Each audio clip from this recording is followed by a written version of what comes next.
भाई ये सवाल क्या कह रहा है, ध्यान से समझना। ABCD एक समलंब चतुर्भुज है। जैसे पेपर में सवाल आएगा तो हम एक समलंब चतुर्भुज बनाएंगे, और इन्होंने बोला भी है कि आगे बढ़ाने पे कट करता है।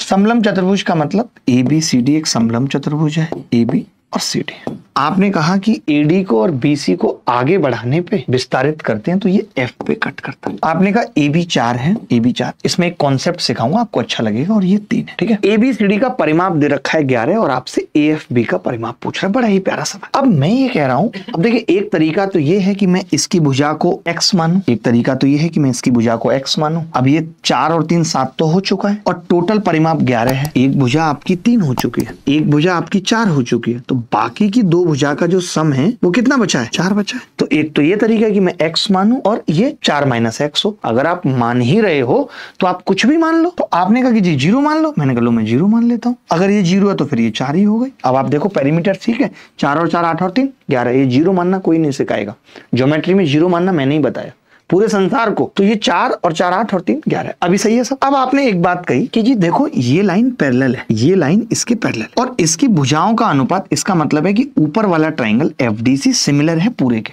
ये हम पढ़ते हैं, थेल्स थ्योरम में यही पढ़ते हैं। तो आपने कहा कि अगर इसका अनुपात 3 4 का है, इसका अनुपात 3 4 का है, तो इसका भी 3 और पूरा 4 यानी नीचे 1 होगा।